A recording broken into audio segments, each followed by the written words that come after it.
En esta noche vamos a compartir un tema que hemos titulado Llamados a ser libres. Amén. Nosotros hemos sido llamados por Dios a ser libres. Dios nos ama. ¿Cuántos creen que Dios nos ama? Como usted cree que Dios nos ama, Dios no quiere que estemos atados, Dios no quiere que estemos enfermos, Dios no quiere que estemos arruinados, Dios quiere que estemos gozosos, felices y vivamos una vida abundante. El versículo base de esta iglesia, el versículo original, matriz, el que nos da vida a nosotros, es lo que dice aquí: justicia, paz y gozo en el Espíritu Santo. O sea que lo que Dios quiere es que los que hagamos parte del reino de Dios vivamos en justicia, en paz y en gozo por el Espíritu de Dios. A eso nos llamó el Señor, nos llamó a ser libres, nos llamó a vivir una vida abundante. Desafortunadamente, por causa del pecado y los espíritus demoníacos, vivimos una vida atada y vivimos una vida sin libertad, sin experimentar la verdadera libertad. La palabra de Dios es espíritu, por eso tenemos que preparar nuestro espíritu. Y cuando usted le dice: Señor, háblame, Señor, enséñame, cuando usted le dice: Señor, sáname, cuando usted le dice: Señor, ministrame, usted le dice: Señor, tú conoces mi problema, yo hoy lo pongo delante de ti. Entonces la Biblia dice: clama a mí, que yo te responderé. Y la Biblia dice: y yo te enseñaré cosas grandes, cosas ocultas que tú no conoces. El Espíritu de Dios te va a enseñar cosas espirituales que tú no conoces, cosas ocultas, cosas que a ti te parecen fantasiosas, cosas que te parecen difíciles de creer, cosas en las cuales tu entendimiento no es fácil de digerir porque son espirituales. Pero el Señor te dice: clama a mí, que yo te responderé. Y yo te voy a enseñar esas cosas espirituales que tú no conoces.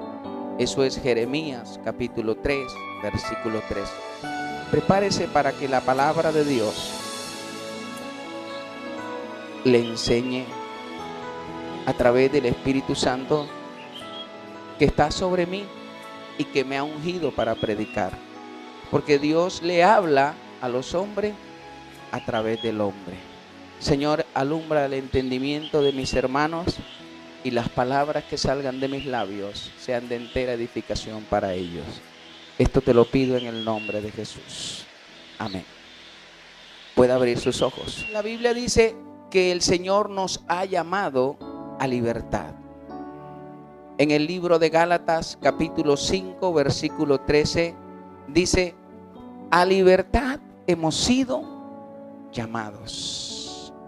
Bueno, pero entonces usted dirá: ¿a libertad de qué si yo no estoy amarrado? ¿A libertad de qué si yo no estoy preso? ¿A libertad de qué si yo me siento bien? Estamos mirando entonces la perspectiva de un concepto científico, médico de Lucas, basado en lo que él vivió, experimentó como discípulo del Señor. Entonces el apóstol Pablo escribió en Gálatas 5:13 que Dios nos había llamado a libertad y que nosotros no debíamos estar en esclavitud. El libro de Gálatas capítulo 5 nos habla de la libertad en Cristo, porque los gálatas vivieron una vida libre, comenzaron en el espíritu, pero después se dejaron influenciar, hechizar, se dejaron atar y cautivar y comenzaron a vivir una vida atada por espíritus. Entonces Pablo dijo: ¿quiénes los fascinó? ¿Quiénes los hechizó para que estuvieran atados? Si el Señor nos llamó a libertad. Ese es el que le da título a este tema. Pero quiero llevarlo al pasaje de Lucas capítulo 4, versículo 31, y voy a leerlo para ustedes. Lucas capítulo 4, versículo 31 en adelante, dice así: descendió Jesús a Capernaum, ciudad de Galilea, y les enseñaba en el día de reposo, o sea, un sábado. Y se admiraban de su doctrina, o sea, de su enseñanza, porque su palabra era con autoridad. Y eso es lo que marca la diferencia: enseñar la palabra de Dios con autoridad dada por el Espíritu de Dios. Autoridad para decirle a los espíritus demoníacos: sal de esa persona en el nombre de Jesús, y salgan. Y las personas sean libres y las personas sean ministradas a libertad, nos llamó el Señor. Entonces Jesús, dice la Biblia, que enseñaba con autoridad y estaba en la sinagoga. La sinagoga es similar a una iglesia donde ellos se reunían a compartir la palabra. Lo hacían los sábados. Estaba en la sinagoga un hombre que tenía un espíritu de demonio inmundo, un hombre que estaba endemoniado. O sea, era un hombre común y corriente. Usted lo ve en la iglesia. Pero cuando el Señor comenzó a predicar, así como cuando usted viene los jueves y yo comienzo a ministrarle y usted dice: no sé qué me está sucediendo, pero algo está saliendo de mí, algo me está oprimiendo, algo está soltándome. Porque hay autoridad en el nombre de Jesús. Hay poder del Espíritu Santo. Y dice la Biblia: estaba en la sinagoga un hombre que tenía un espíritu de demonio inmundo, el cual exclamó a gran voz. Oído, los espíritus pueden hablar a través de la voz de las personas, la boca de las personas, porque están dentro y pueden tomar sus cuerdas vocales. Eso es verdad. ¿Cuántos creen que la Biblia es la palabra de Dios? ¿Y cuántos creen que lo que dice la Biblia es verdad? Y por eso me gusta leer a Lucas, que es un médico, porque él sí creía que podía haber posesión demoníaca.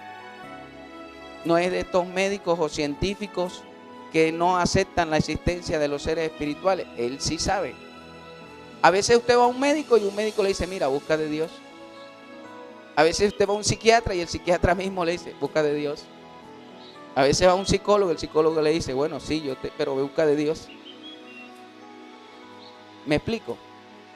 Porque son hombres que creen en la palabra de Dios. Dice la palabra: y el espíritu inmundo que estaba en el hombre exclamó a gran voz diciendo: déjanos. ¿Qué tienes con nosotros, Jesús de Nazaret? Jesús Nazareno, ¿has venido para destruirnos? Yo te conozco quién eres, el Santo de Dios. Oído, los espíritus diciendo: yo te conozco quién eres, el Santo de Dios. Y Jesús le reprendió diciendo: cállate y sal de él. Entonces el demonio, derribándole en medio de ellos, salió de él y no le hizo daño alguno. Oído, esta historia está en la Biblia. Lo que pasa es que muchas iglesias no la predican, pero está en la Biblia. En muchas iglesias no ministran, no echan fuera a los demonios, ni siquiera creen esto. Yo no sé cómo van a hacer con esta hoja de la Biblia y con muchos otros relatos parecidos, porque los evangelios se dedican a eso. En iglesias no le van a tocar este tema, pero en esta sí, porque esta es una iglesia de liberación y sanidad y de guerra espiritual. Y Jesús le reprendió diciendo: cállate y sal de él.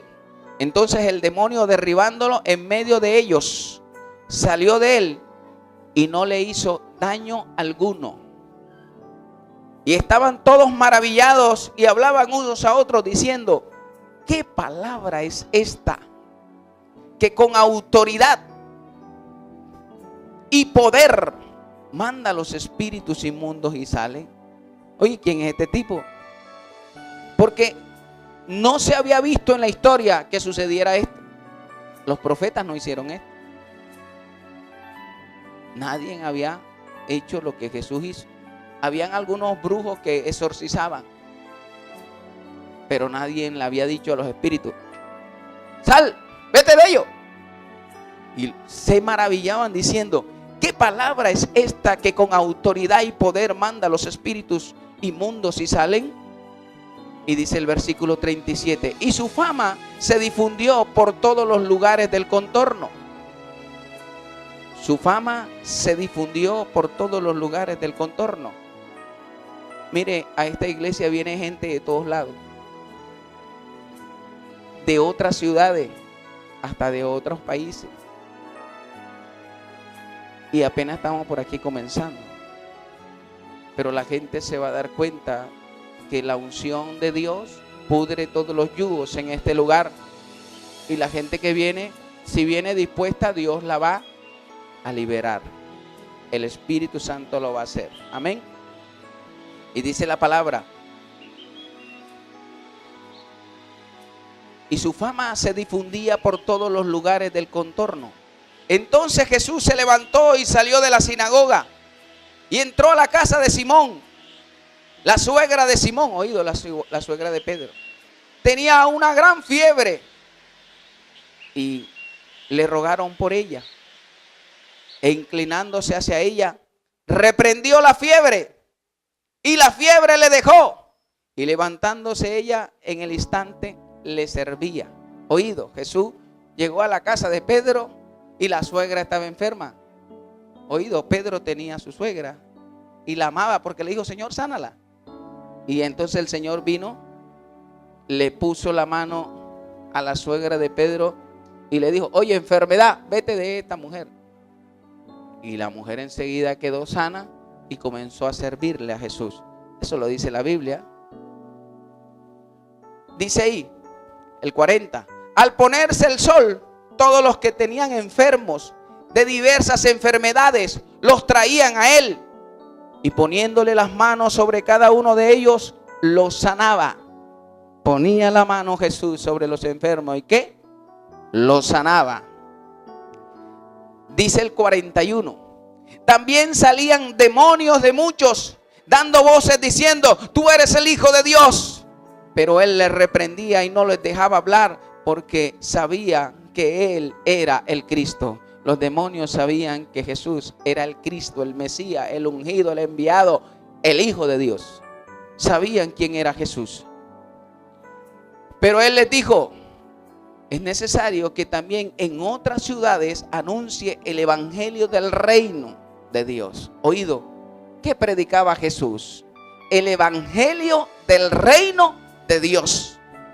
No predicaba otro tipo de enseñanza. Hay unas iglesias que se encargan de predicar otro tipo de enseñanza diferente a la que enseñó Jesús. Jesús predicó el evangelio del reino con señales, con muestras, con autoridad y con poder. Por eso hay gente que está en una religión, en una iglesia, pero no hace parte del reino de Dios, porque no ve las manifestaciones del reino de Dios en su vida, ni en su familia, ni nada, y está en una iglesia. Escúcheme bien, diga conmigo, yo no hago parte de una religión. Diga, yo hago parte del reino de los cielos aquí en la tierra. Eso es diferente. Si yo estoy en una iglesia donde yo no veo ni liberación, ni sanidad, ni nada de esto, yo digo, ¿en qué estoy? Si el fundador del evangelio se llama Jesucristo, pero no fundó una religión. Jesús vino a traer el reino de los cielos a la tierra, a reintroducirlo. Y Jesús dijo, arrepiéntanse porque el reino de los cielos se ha acercado. Y entonces dice, pero él les dijo, es necesario que también en otras ciudades anuncie el evangelio del reino de Dios, porque para esto he sido enviado. Y predicaba en las sinagogas de Galilea. ¿Para qué vino Jesús? A salvarnos de los pecados, a redimirnos, a reintroducir nuevamente el reino de Dios, a deshacer las obras del diablo. Jesús vino a liberar a los cautivos. Jesús vino a sanar los enfermos. Jesús vino a sanar a los quebrantados de corazón. Jesús vino a darle vista a los ciegos. Y Jesús vino a predicar el año agradable de Dios. Dice el Salmo Isaías 61, que Jesús vino a proclamar libertad a los cautivos y vino a que los enlutados se les diera manto de alegría en vez de espíritu angustiado. Todo el que se acercaba a Jesús y escuchaba el mensaje de la palabra era sano y era libre. Así que el Señor nos ha llamado a libertad, nos ha llamado a un llamamiento santo. Dice Hebreos capítulo 3 versículo 1. Usted ha sido llamado a un llamamiento santo, Segunda de Timoteo 1:9. Un llamamiento santo. Usted ha sido llamado para ser apartado para Dios. Un llamamiento santo. Segunda de Timoteo 1:9. Usted ha sido llamado a un llamamiento celestial, a ser parte del reino de los cielos aquí en la tierra, un llamamiento celestial. Hebreos 3:1. Dice la Biblia que Dios a los seres humanos le hizo un llamamiento supremo. Usted tiene un llamamiento supremo de Dios. Filipenses capítulo 3 versículo 14. Hemos sido llamados a un llamamiento supremo, a un llamamiento celestial, a un llamamiento santo. Dios nos apartó. Santo significa ser apartado para Dios. Oído, no religioso. Dios no nos llamó a un llamamiento para que seamos religiosos. No nos llamó para que seamos fanáticos. No nos llamó para que seamos legalistas. Tampoco nos llamó para que seamos libertinos. Nos llamó para que seamos santos para Dios. Santos para Él. Santos no son los muñecos de yeso, de palo y de madera. Santos son aquellos seres humanos que se apartan para Dios. Eso significa santidad, apartado para Dios. ¿Y a qué nos llamó el Señor? Nos llamó a libertad. Ya le dije, Gálatas 5:13, nos llamó a que seamos libres, no que vivamos una vida atada con problemas, enfermos, no. Nos llamó a libertad. ¿Cuál es la definición de estar libre? De libertad. Estado de libertad. Acción y efecto de ser libre. Libertad también significa desatar. Libertad significa poner en libertad. O sea, un estado donde yo me sienta no como amarrado. A veces usted se siente como amarrado, como oprimido, como atado psicoemocionalmente. Hay gente que no está en una cárcel física de hierros y barrotes, pero tiene una cárcel interior. Tiene una opresión, una depresión, una angustia, una ansiedad. Ahí antes decía alguien una palabrita que yo nunca la he podido entender. Yo tengo un déjame estar. Yo no sé qué es eso. Usted sabe qué es un déjame estar. Yo tengo algo como no sé ni lo que tengo. O sea, ese es cuando la gente se encuentra con una opresión, una pereza, una tristeza, una depresión. No se halla. Y ahí es donde vienen las ideas suicidas. Como dice, yo me quisiera ir como lejos y no volver más. Esas son palabras de desaparecerme. Yo quisiera ahora irme no sé para dónde y no sé en dónde. Donde no me encuentren. Bueno, eso es muerte, muérete. Ahí es la única parte. Pero es el estado que a veces siente una persona. Una angustia tan tremenda que quisiera no hablar con nadie. Hay gente que cae en una crisis depresiva, que se encierra en un cuarto, no se quiere bañar, no se quiere peinar, no quiere saber nada de la vida. De pronto por algún evento negativo que le sucedió en la vida.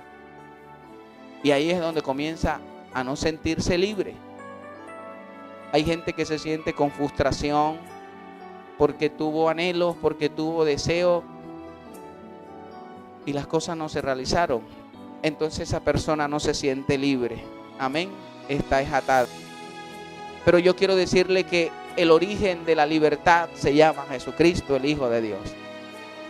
Juan capítulo 8, versículo 36 dice: si el Hijo del Hombre me liberta, soy verdaderamente libre. Oiga, la Biblia enfatiza diciendo verdaderamente libre.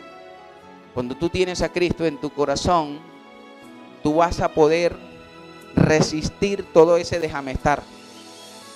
tú vas a poder decir: todo lo puedo en Cristo que me fortalece. Oído, no es un estado religioso, es un estado espiritual, sabiendo que con Cristo tú eres más que vencedor. Jesucristo no vino a fundar una religión. Jesucristo vino a establecer el reino de los cielos en la tierra y nos dio autoridad para que nosotros podamos decir: déjame estar, me vas a dejar en el nombre de Jesús. Depresión me vas a dejar, angustia me vas a dejar en el nombre de Jesús. Todo ese estado que a veces no lo entendemos, que aún ni los psicólogos ni los psiquiatras tampoco lo entienden. Porque el ser humano es más complejo, amados, para entender lo que tiene. El precio de la libertad, ¿sabe cuál es? La encarnación de Jesucristo. O sea, Dios se hizo hombre en la persona de Jesucristo. Diga conmigo: Jesucristo es Dios. El precio de la libertad es la crucifixión de Jesús. A Jesús lo crucificaron para que usted fuera libre. El precio, escúcheme bien, de su libertad es la muerte de Jesucristo en la cruz. Para que usted experimentara libertad, Jesús tuvo que morir por usted. Para que usted experimentara ese estado. Para que usted ahora pueda decir: todo lo puedo en Cristo, fue porque Cristo venció primero en la cruz del Calvario.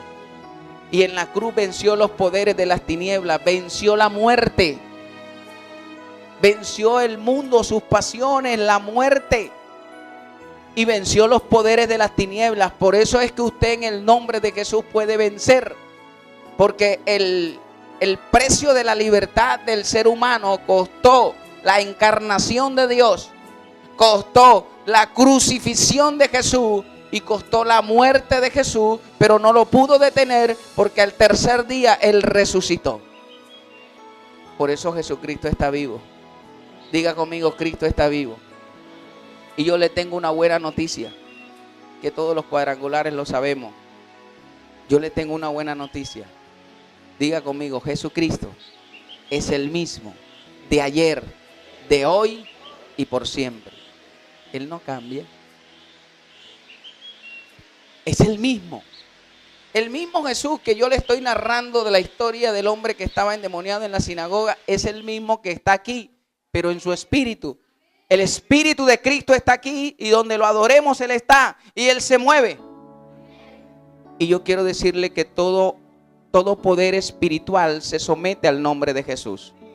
Por eso usted cuando está en Cristo, usted solamente tiene que decir: me cubro con la sangre de Jesús.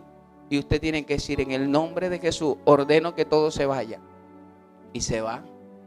Porque hay poder en el nombre de Jesús. El precio de la libertad es la encarnación, la crucifixión, la muerte de Jesucristo. Hebreos capítulo 2, versículo 14 al 16. La sangre de los machos cabríos perdonaba el pecado de los israelitas. Dice la Biblia: ¿cuánto más la sangre de Jesucristo perdonará nuestros pecados? Diga conmigo: hay poder en la sangre de Jesús. El propósito de la libertad. ¿Cuál es el propósito? ¿Para qué Dios lo quiere hacer libre a usted? Diga conmigo: el propósito de la libertad es servir. ¿Sabe para qué yo estoy predicándole y sirviéndole a usted en esta noche? Porque Dios me hizo libre. Los que conocen mi testimonio saben que Dios me hizo libre. ¿Para qué? Para servirle a Él. Todo lo que yo vivo ahora es para servirle a Dios. Todo lo que he estudiado, todo lo que sé es para servirle a Dios. Como profesional, como psicólogo, yo estudié para ser psicólogo, para servirle a Dios. Yo no estudié simplemente para tener una profesión. Yo estudié publicidad para servirle a Dios. Y yo estudié teología para ser pastor, para servirle a Dios. Y sigo estudiando teología. Entendí que mi vida cobró sentido a los 24 años, cuando fui libre de todas las opresiones y de todas las ataduras que viví en el pasado. Y de ahí le dije: Señor, te sirvo. Yo quiero decirle que el propósito de la libertad es servirle a Dios. ¿Cuántos quieren servirle a Dios? Yo quiero decirte que todo lo que has vivido, Dios lo ha permitido para que tú sepas que Dios te ama y que Dios quiere que tú le sirvas. Ahora, servirle a Dios es servirle al prójimo. Usted ha sido libre para dos cosas: servirle a Dios en la iglesia, pero servirle al prójimo. ¿Cuál es el prójimo más inmediato que usted tiene? Su esposa. Su esposa es su prójimo más inmediato. Tiene que servirle a ella. Su esposo. Sus hijos. Esos son los prójimos más inmediatos que tiene. Entonces Dios quiere liberarlo para que usted le sirva a Dios en la iglesia, en un ministerio, en lo que Dios lo ponga. Y número 2, para servirle al prójimo. Servirle a Dios, Primera de Pedro, capítulo 2, versículo 16. Servirle a Dios. Apunte ese versículo, Primero de Pedro, capítulo 2, versículo 16. Y servirle al prójimo. Primera de Corintios, capítulo 9, versículo 19. Primera de Corintios, capítulo 9, versículo 19. Servirle a Dios. Primera de Pedro, capítulo 2, versículo 16. Le estoy diciendo cuál es el propósito. A veces usted dirá, bueno, yo que viví tantas situaciones, ¿por qué me pasó todo esto? ¿Y por qué caí hasta el fondo? ¿Y por qué perdí? ¿Por qué me enfermé? ¿Por qué me arruiné? ¿Por qué? Porque Dios quería liberarlo para que usted le sirviera. Y nosotros hemos aprendido en este ministerio que somos libres para liberar a otros. Y somos sanos para sanar a otros. Somos restaurados para restaurar a otros. Y somos bendecidos para bendecir a otros. A través de la iglesia bendecimos a mucha gente. Amén. Cuando a alguien tú lo traes a la iglesia, tú le estás sirviendo a Dios. Estás bendiciendo a otro. Amén. Dios es bueno. Amén. Todo el tiempo. El propósito de la libertad entonces es servir. ¿Ustedes saben cuál es el enemigo de la libertad? Satanás. El enemigo de la libertad se llama Satanás, diablo, serpiente antigua, Belcebú, dragón, y tiene una cantidad de nombres. Es un ser espiritual que se opone a que usted sea libre. Tiene una legión de demonios enviados para atormentar a los seres humanos.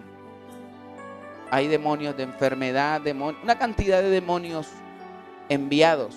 El enemigo de la libertad es Satanás, un ángel llamado Luzbel, que significa adversario, Satanás. Y él ha venido a matar, robar y destruir. ¿Sabe a qué vino Jesús? Perdón, ¿a qué vino el diablo? Dice la Biblia. Número 1, a engañar. Apocalipsis, capítulo 19, 9. A engañar a toda la humanidad.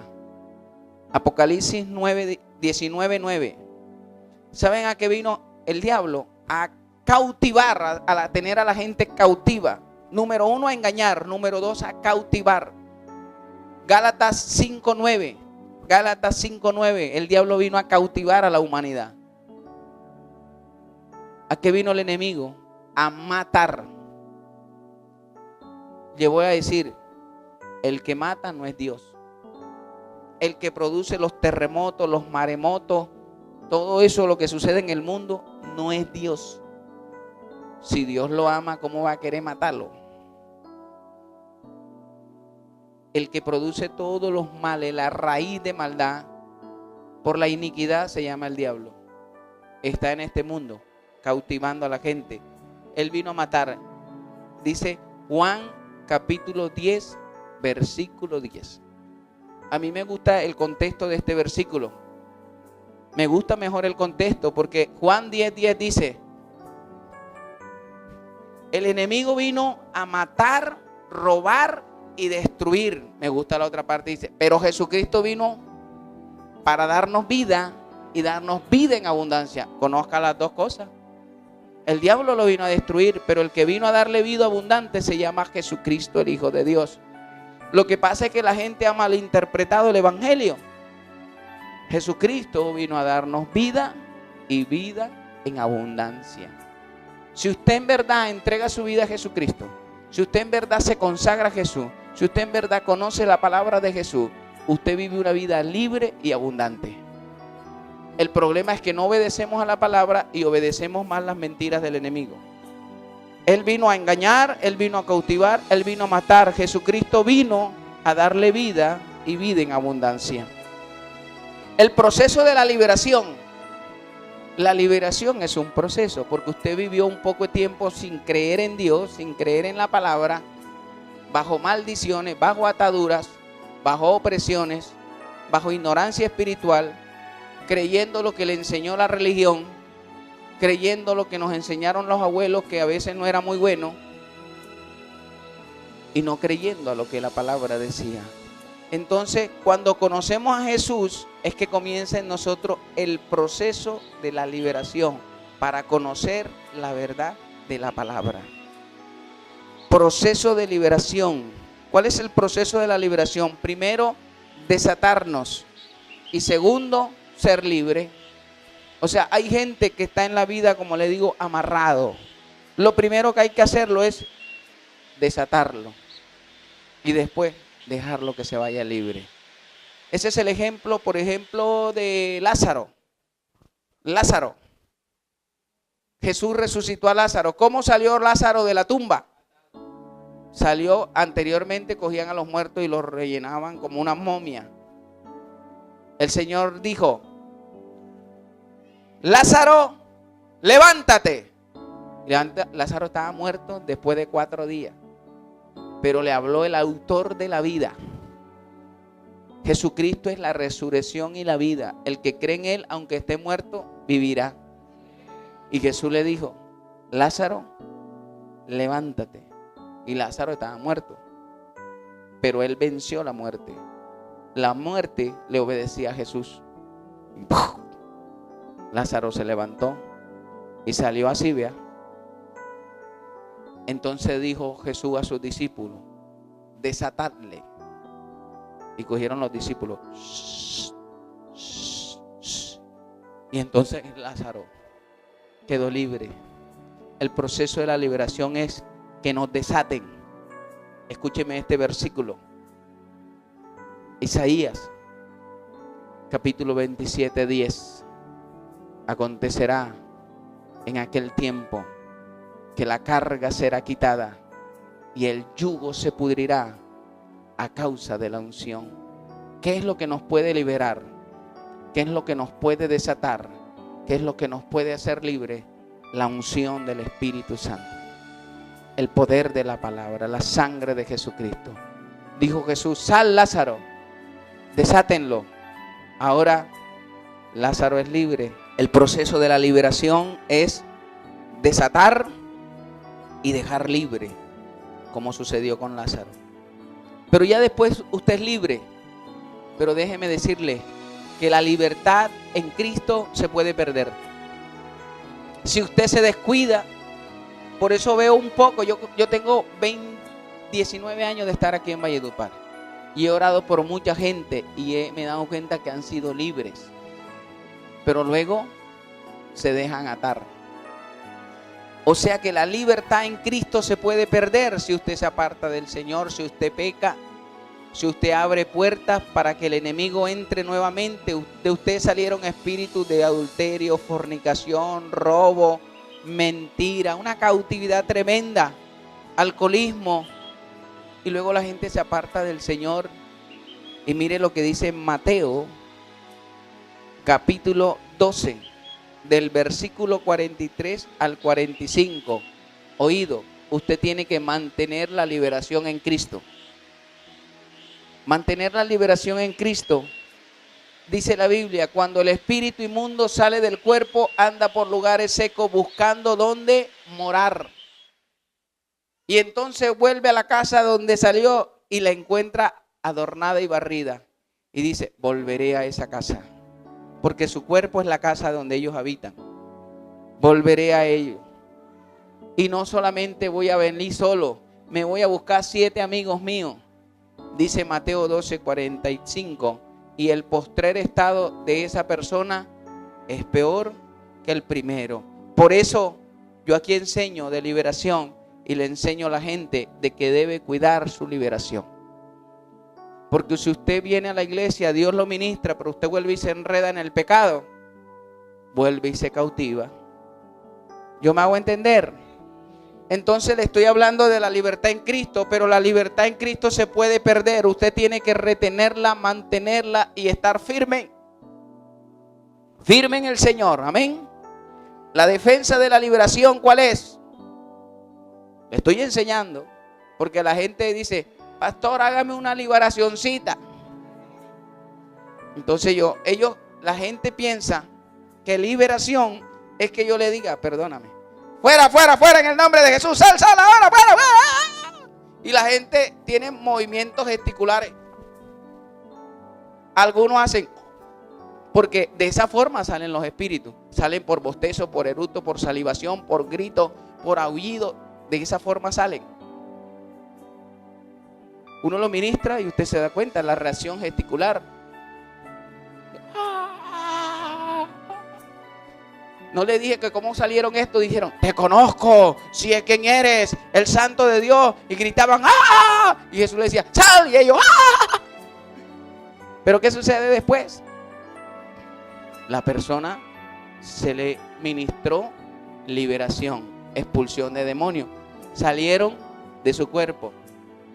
Pero después esa persona tiene que cuidar su liberación. ¿Cuál es la defensa de la liberación? Número 1, diga conmigo, está firme. Gálatas 5:11 dice, está firme en la libertad que Jesucristo nos ha dado. Y número 2, resistir. Santiago capítulo 4, versículo 7. ¿Cuál es la defensa de la liberación? Número 1, está firme. Y número 2, resistid. Porque es que el diablo va a venir otra vez y lo va a tentar. Entonces dice Santiago 4:7, oído, apréndaselo. Para que yo no tenga que estar orando todos los fines de semana por el mismo demonio. Y echándole ese mismo demonio todo el año. Y se sale de aquí de la iglesia y se le mete en la esquina. 2 formas. Está firme. Y número 2, resistid. ¿Qué dice Santiago? El apóstol Santiago enseñó y dice, someteos pues a Dios. Resistid al diablo. ¿Y qué pasa? Y no se le va a meter, va a huir. Cuando el demonio venga a tentarlo, usted le dice, diablo, te reprendo en el nombre de Jesús. Te vas de mí. Y sale como un chorro de esos así. Pero si usted está firme, la defensa de la liberación. Número 1, está pues firme con la libertad que el Señor me ha dado. Gálatas 5:11.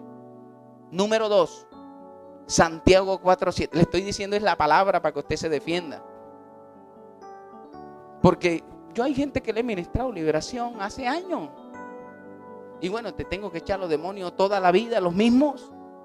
¿Por qué? Porque te eché fuera un espíritu de adulterio. Pero luego te volviste con otra mujer y con otra mujer. O con otro hombre y con otro hombre. Entonces volvió ese espíritu de adulterio. Y peor, no volvió el espíritu de adulterio solo. Se trajo el de alcoholismo, se trajo el de prostitución, se trajo el de pornografía. Y ahora esta persona está más endemoniada que antes. ¿Yo me hago entender? Esto suena duro, pero es verdad. Es que no lo enseñan. Por eso es que hay iglesias donde el hombre atado toda la vida. Usted tiene que someterse a Dios. Y usted tiene que resistir al diablo. ¿Para qué? Para que él se vaya. Léalo claritamente, léalo ahí, léalo en la Biblia. Ese sí lo voy a dejar que lo lea, búsquelo. Santiago 4:7. Escríbalo si no trajo Biblia. Someteos pues a Dios y resistid al diablo. ¿Y qué pasa? Y él huirá de vosotros. Oído, si usted le da lugar al enemigo, se le mete en contienda, en pleitos, en celo, en murmuración, en crítica. Una cantidad de cosas que la Biblia dice, ni le deis lugar al diablo. Efesios 4:7 dice, Efesios 4:30 dice, ni le deis lugar al diablo. ¿Me hago entender? Entonces le estoy enseñando la defensa de la liberación. Lo que yo le he dicho esta noche, le he dicho el origen de la liberación. Le he dicho el precio de la liberación. Le he dicho el enemigo de la liberación. Le he dicho el proceso de liberación. Y le he dicho cómo se pierde la liberación. También le digo cómo se defiende usted en su liberación. ¿Cómo se defiende usted en su liberación? Estando firme en Dios. Número 2, sometiéndose a Dios. Mire, hay gente que ha estado cautivado con brujerías, hechicerías, ha ido donde brujo, ha pactado, ha hecho tantas cosas. Bueno, ese tipo, o esa mujer o ese hombre tiene que consagrar su vida a Jesús, porque los espíritus lo van a estar correteando. Las cosas espirituales son en serio. La gente cree que puede jugar al evangélico. No, usted tiene que estar firme en el Señor, sometido a Dios y resistiendo al diablo para que Él huya de usted. No es usted el que tiene que huir del diablo, el diablo tiene que huir de usted, dice la palabra. Ay, asustado, no. Usted tiene que pararse en el nombre de Jesús. Y usted tiene que decirle, mira, alcoholismo, tú no vas a jugar más conmigo, todos los fines de semana me emborracha. En el nombre de Jesús le echo fuera. Sí, así. Usted tiene que pararse. ¿Cómo dice la Biblia que es separarse? Así, vea. Como los soldados. ¡Firme! Y usted tiene que tener autoridad de mando. Porque si no, el enemigo juega con su familia, juega con su hogar y hace espíritus emocionales. La deprime. Entonces usted, ay, pobrecita yo. Pobrecito yo. Nadie me ama. Se llama espíritu de conmiseración. Espíritu de lástima. No, usted tiene que pararse y decir en el nombre de Jesús, depresión, te vas de mí. Amén. Angustia, te vas de mí. Ansiedad, no, ansiedad. O sea, eso le produce a los adictos. Los adictos son libres de un espíritu de droga y luego andan hasta que no se meten su pitazo otra vez. Tienen que decir en el nombre de Jesús, ansiedad, te vas de mí. Amén. ¿Cuántos fueron libres esta noche?